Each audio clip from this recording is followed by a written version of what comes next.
I wasn't looking for another woman. I was, in fact, actively looking for the absence of them, the absence of anyone. I was searching for a specific kind of quiet, the kind that settles in your bones and silences the echoing arguments of a life left behind. My escape route was a squiggly line on a map leading to a town called Havenwood, a name so ridiculously on the nose I almost turned back twice. The city had been a cacophony of sirens, of slamming doors, of Jenna's voice rising in pitch until it shattered the air between us.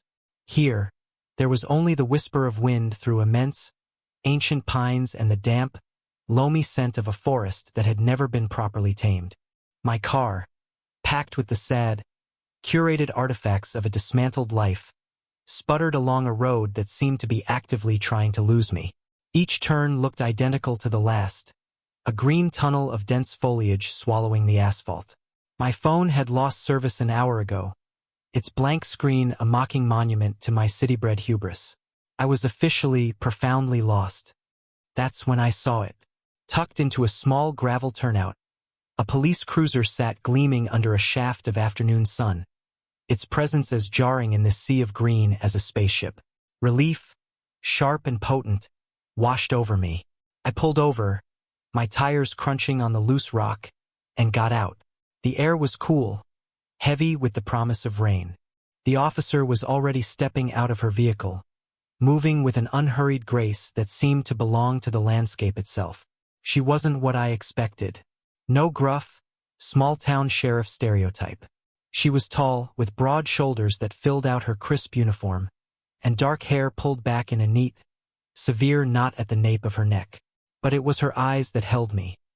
They were the color of moss after a rain, calm and assessing, missing nothing. Trouble. Her voice was low, a steady alto that didn't carry any of the condescension I was braced for. Lost, mostly, I admitted, my own voice sounding thin. I'm trying to find a rental cottage on Blackwood Creek Road. She gave a slow nod, her gaze flickering from my face to my out-of-state license plate. A small, almost imperceptible smile touched the corner of her mouth. You took the old highway. GPS gets confused out here. You'll want to go back about 2 miles, take the next right at the split. There's a faded sign for Miller's Logging Trail. Follow that. It'll turn into Blackwood Creek. Thank you, I said, the words feeling inadequate. The relief was so immense it made my knees feel weak. I was starting to think I'd be living with the squirrels. Her smile widened, just a fraction, revealing a hint of warmth in those serious eyes. They're not bad neighbors, but they don't share their nuts. Drive safe, she gave a slight dip of her head, a gesture of dismissal that was polite yet final, and got back into her cruiser. I watched her pull away, the red and blue lights silent, before getting back into my own car, the scent of pine and her quiet authority lingering in the air. 2 miles back, a right at the split, Miller's Logging Trail. The instructions were simple, clear. I followed them precisely, turning onto a road that was even more narrow and overgrown than the last. 10 minutes later, I was staring at a rusted, padlocked gate and a sign that read, "Private property. No trespassing." It was a dead end. A very definitive, unarguable dead end. I sat there for a full minute, the engine idling, a hot flush of irritation creeping up my neck. She'd sent me the wrong way. On purpose? Was this some kind of local hazing for city folk? I pictured her calm, moss-green eyes and that tiny, knowing smile, and my annoyance curdled into a sour knot in my stomach. I was tired, emotionally raw, and now I felt like an idiot. I navigated the painstaking 17-point turn my car required and drove back towards the town center, a cluster of 3 buildings I'd passed earlier. A post office, a general store, and a diner with a buzzing neon sign that simply said, "Eat," parked right out front, as if waiting for me was the same police cruiser. I pulled in beside it, my hands tight on the steering wheel, and killed the engine. I was going to get my directions and maybe a small piece of my dignity back. The bell above the diner door jingled as I walked in. The place smelled of stale coffee and frying bacon. There were a few locals at the counter who turned to stare, but I ignored them. She was sitting in a booth by the window, a half-empty mug in her hands. Out of the harsh sunlight, She looked younger.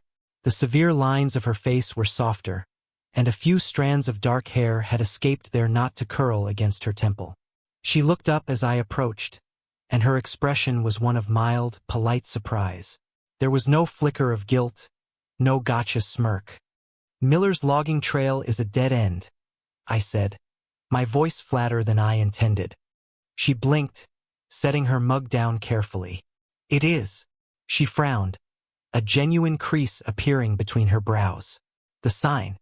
It must have finally fallen down. There used to be a connecting path before the old bridge washed out. I'm sorry. I haven't sent anyone that way in years. It's usually just locals who ask, and they know the new route." Her apology was so direct, so devoid of any trickery, that my righteous anger deflated like a punctured tire. I was left feeling foolish and wrong-footed. "Oh, I am sorry," she repeated, her gaze steady. "I should have asked if you were new to the area. My mistake. Please, sit." She gestured to the cracked vinyl seat opposite her. "Coffee's on me, and I'll draw you a map that a 5-year-old could follow." I hesitated, then slid into the booth. Up close, I could see a faint, faded scar that cut through her left eyebrow.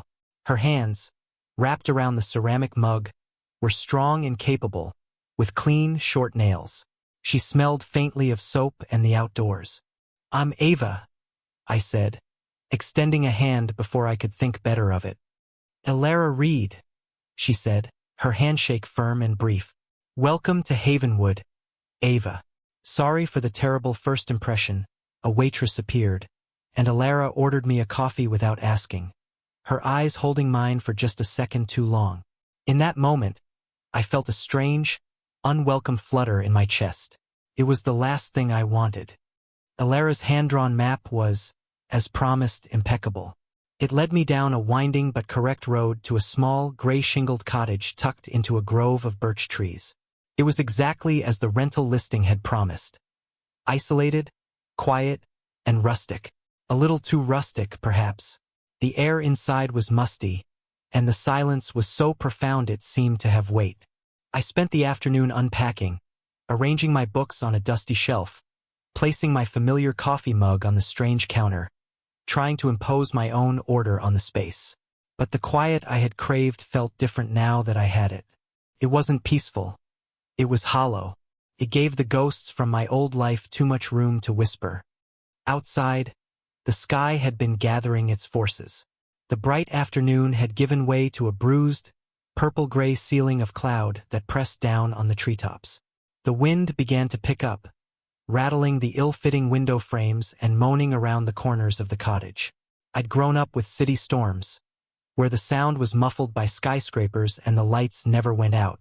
This was different. This felt primal. The first drops of rain hit the roof like scattered pebbles, then quickly became a deafening roar. A flicker of lightning bleached the landscape white, followed a heartbeat later by a crack of thunder so loud it shook the floorboards. And then, with a final, apologetic flicker, the lights went out. Plunged into near-total darkness. My first reaction was a jolt of pure, unadulterated panic. My heart hammered against my ribs. I fumbled for my phone, its screen a pathetic beacon in the gloom. No service. Of course. I had no flashlight, no candles, no idea where the fuse box was. The wind howled, and I could hear the lash of rain against the glass. I was alone, miles from anyone, in a flimsy wooden box in the middle of a forest that suddenly felt menacing. The silence I'd sought had been replaced by a terrifying symphony of nature's rage, and the isolation was no longer a comfort, but a threat. I was huddled on the couch, wrapped in a thin blanket, trying to control the tremor in my hands, when a new sound cut through the storm's chaos. A heavy, rhythmic knocking at the door. I froze. My mind, primed for fear, jumped to every horror movie trope imaginable. Who would be out in this? After a moment of paralyzed silence, the knocking came again, louder this time, followed by a muffled voice. "Ava? It's Officer Reed. Are you all right in there?" Relief, so potent it almost made me cry, flooded my system. I stumbled through the dark, my hands outstretched, until I found the doorknob. I fumbled with the lock and pulled the door open.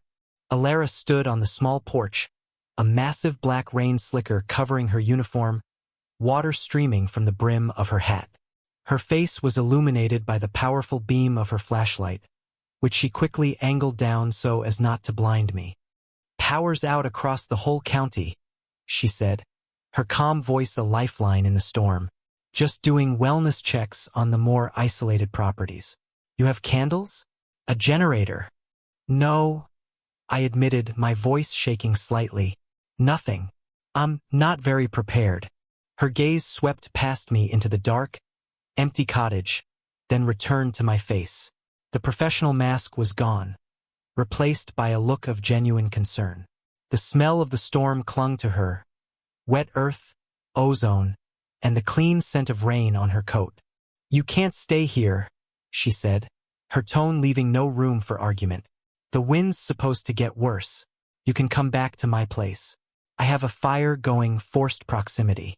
My mind registered the term with a distant, academic clarity, even as my gut clenched with a complicated mix of reluctance and overwhelming gratitude. There was no other choice. Nodding dumbly, I grabbed my jacket and followed her out into the raging dark. Alara's house was the opposite of my rental cottage. It was small but felt solid, a fortress of warm, dry safety against the storm's assault. A fire was roaring in a stone hearth, casting a flickering golden light over a room filled with books and smooth, hand-carved wooden objects. It was a space that felt lived in, comfortable, and profoundly calm. The chaos of the storm seemed to stop at her doorstep. "Here," she said, handing me a thick, soft towel. "And these should fit." She passed me a gray sweatshirt and a pair of dark sweatpants. They were worn and incredibly soft. "Bathrooms just down the hall." I changed in the small, clean bathroom, feeling a strange intimacy in pulling on her clothes. The sweatshirt was big on me, the sleeves hanging over my hands. It smelled like her, a subtle, grounding scent of cedar and wood smoke and something uniquely her own. When I emerged, she was in the kitchen, ladling soup into 2 bowls. She'd taken off her wet gear and uniform shirt, and was now in a simple black t-shirt that showed the defined muscle in her arms and shoulders. Seeing her like this, stripped of the armor of her uniform, was unexpectedly disarming. She was just a woman standing in her kitchen, a very strong, very calm woman. We ate in comfortable silence by the fire, the only sounds the crackling of the logs and the distant howl of the wind. The soup was hot and hearty, and it warmed me from the inside out, chasing away the last of my chill. The fear that had gripped me so tightly in the cottage began to loosen its hold. In its place, a different kind of tension began to build. A quiet awareness of the woman sitting across from me, her face illuminated by the firelight, her moss-green eyes watching me with a placid intensity. "So," she said finally, setting her empty bowl aside, "what brings a city person like you all the way out to Havenwood?" Her tone was casual, but the question felt significant. The truth hovered on my lips, raw and unformed. I could give her a sanitized version, a simple needed a change of scenery, but something about the safety of this room, the quiet strength of the woman before me, made me want to offer something real. A crack in the fortress I'd so carefully constructed around myself. "I just left someone," I heard myself say, the words small in the quiet room. Or "we left each other." It was a lot. I thought the quiet out here would be easier. My gaze dropped to my hands, twisting a loose thread on the cuff of her sweatshirt. It was the most I'd admitted to anyone, including myself. Alara didn't press for details. She didn't offer platitudes or pry for the salacious story of my breakup. She just nodded, a slow, understanding gesture. She let the silence sit for a moment, giving my confession the space it needed to breathe. Then, she looked into the fire, her profile sharp and thoughtful in the flickering light. "I came here for the quiet too," she said, her voice soft. "Big cities have too many ghosts. It's harder to hear yourself think." That simple statement of reciprocity, of shared purpose, was more comforting than any expression of sympathy could have been. It wasn't pity. It was understanding. A bridge formed between us in that moment, built not on shared experience, but on a shared need for refuge. We weren't so different. She was a cop and I was, whatever I was now, a refugee from my own life. But we were both here in this small town, running from our own respective ghosts. What kind of ghosts? I asked, feeling bolder. She offered a wry, sad smile. The kind that wear a uniform. She didn't elaborate, and I didn't ask her to. It was enough. She stood and walked over to the fireplace, adding another log to the flames. I watched the play of muscle in her back, the easy, efficient way she moved.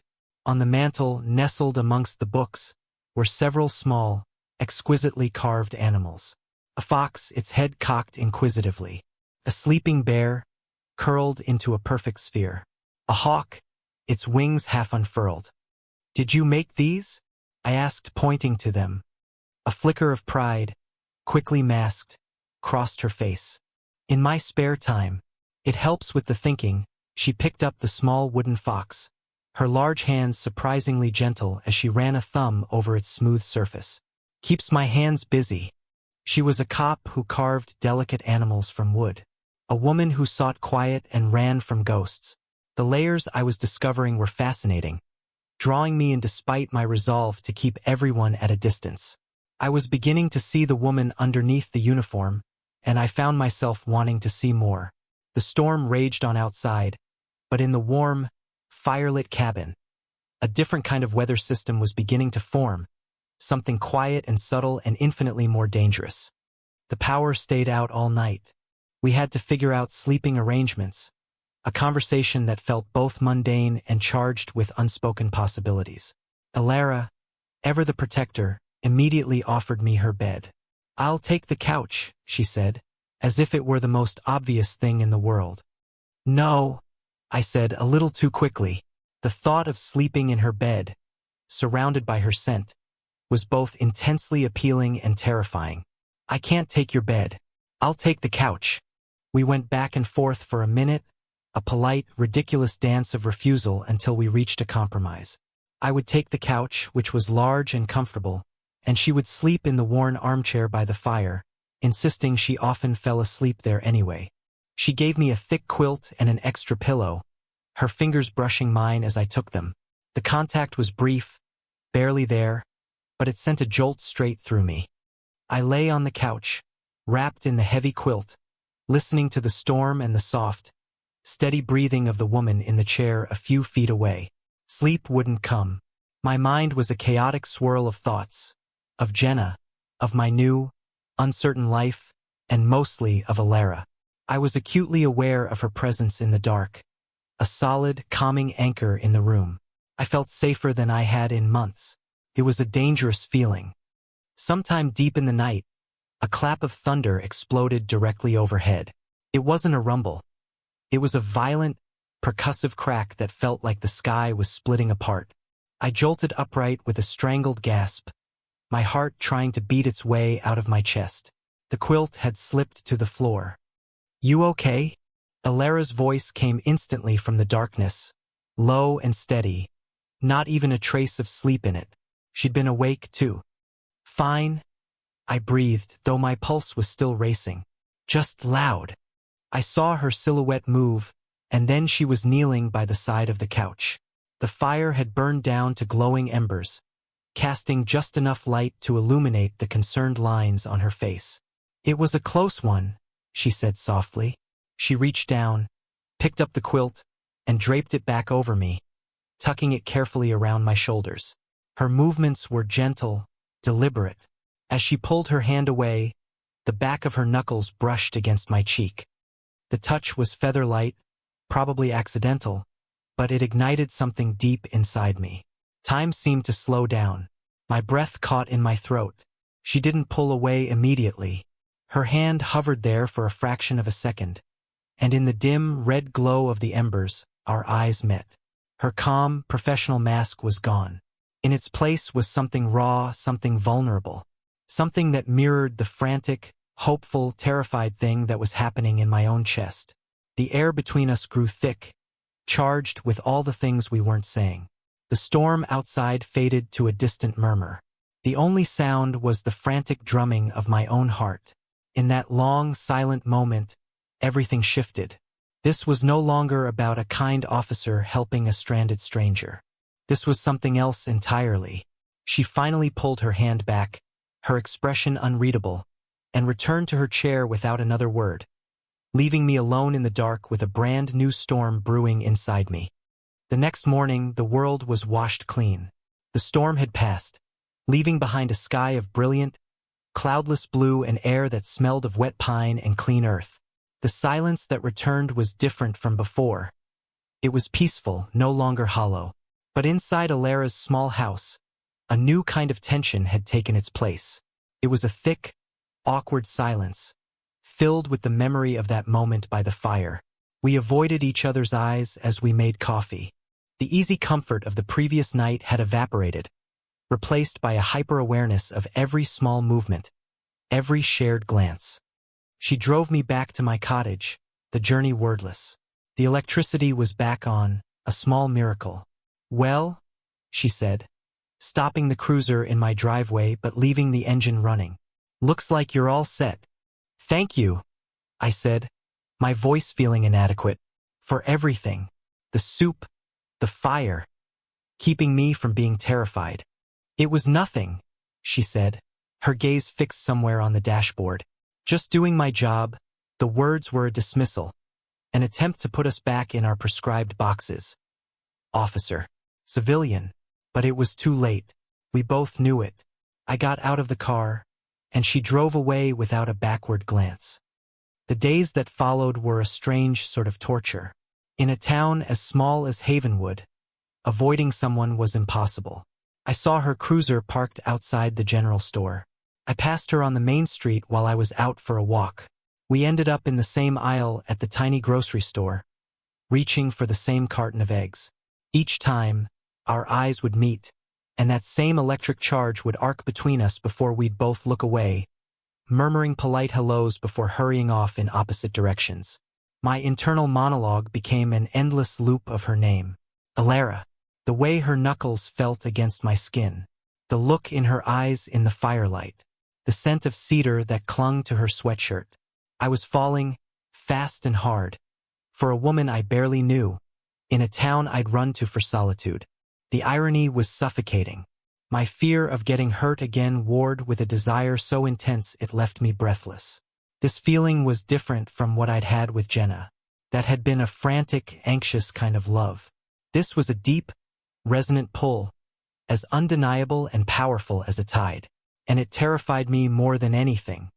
The push came, as it so often does, from the past. My phone rang one evening, startling me out of my reverie. It was my sister. I almost didn't answer, but I knew she'd just keep calling. "Hey," I said, trying to sound normal. "How's the wilderness treating you?" she asked, her voice tinny and distant. "Are you a lumberjack yet?" "Hilarious.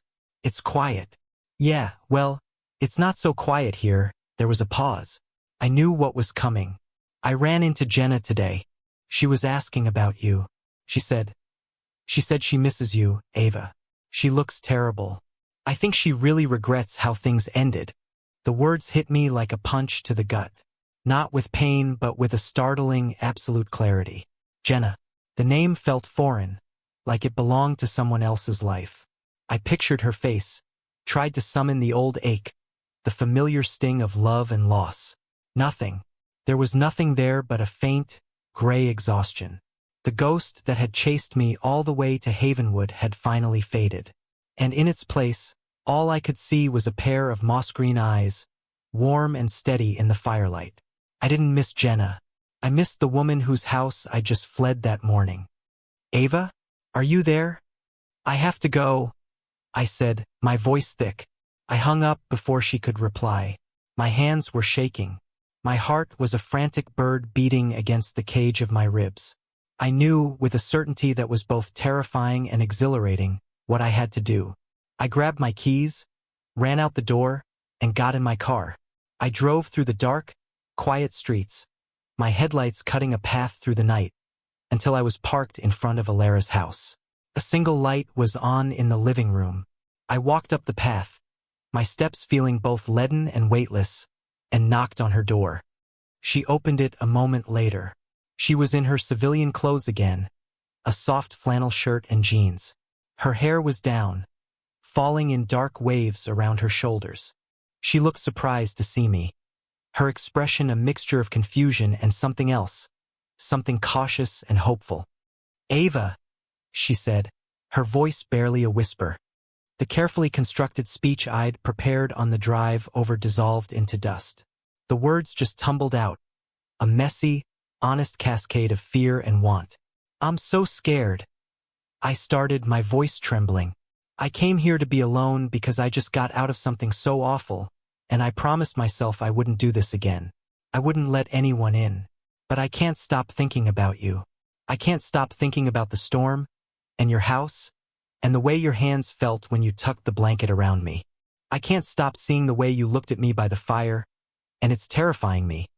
But the thought of not seeing you again is so much worse." She listened to my frantic confession, her expression softening with every word. She didn't interrupt. She just watched me, her eyes searching mine. When I finally ran out of breath, the silence that fell was thick with everything I just laid bare between us. Then, she slowly closed the distance. She stepped onto the porch, reaching up to gently cup my face in her hands. Her palms were warm against my chilled skin.